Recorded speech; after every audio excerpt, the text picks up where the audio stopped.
Allahu Akbar, Allahu Akbar। Subscribe करें हमारे channel मसले मसाइल को और साथ में बेल आइकन दबा दें। हमारी वीडियो अगर आपको पसंद आए तो लाइक करें, शेयर करें। जज़ाकल्लाह। क्या वालिद का हज औलाद के लिए काफ़ी है?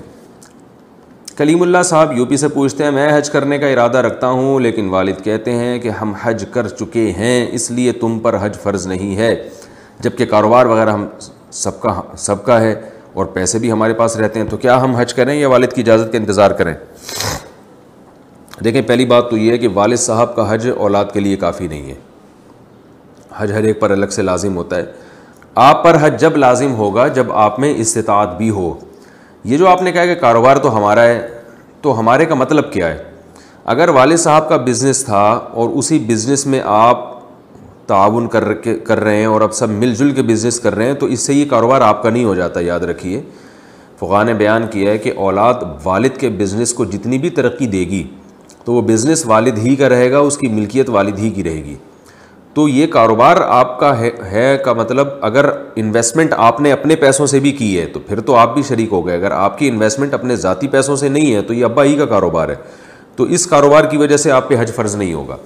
हाँ, आपने ये कहा कि पैसे भी हमारे पास रहते हैं, तो अगर पैसे आपके पास इस तौर पर रहते हैं कि इस बिज़नेस से जो अर्निंग होती है तो वो अर्निंग आप ही रख रहे होते हैं, और वालिद साहब ने ये कहा हुआ है कि जो पैसे आप अपने पास रखेंगे वो गोया आप ही के हैं, गोया नहीं बल्कि साफ़ लफ्ज़ों में कि वो आपकी रकम ही है। वो सिर्फ इंतज़ामी मामलात इंतज़ाम के लिए आपके पास नहीं रखवाए गए, बल्कि वो सच्ची मुच्ची के पक्के आपको दे दिए गए हैं।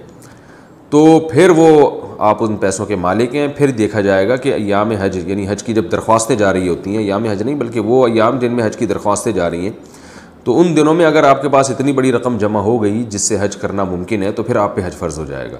लेकिन अगर वो पैसे आपके पास वैसे ही रहते हैं, क्योंकि कारोबार में आप ताउन कर रहे हैं वालिद के पास, तो वालिद साहब ने कहा हुआ है कि ठीक है भाई, जो अर्निंग आ रही है रखते रहो, फिर हम मुश्तरका हिसाब करते रहेंगे, तो ये फिर अमानत है आपके पास, इससे आप पर हज फ़र्ज़ नहीं होगा। और जब आप पे हज फ़र्ज़ हो जाए तो फिर इसमें वालिद साहब की इजाज़त ज़रूरी नहीं है।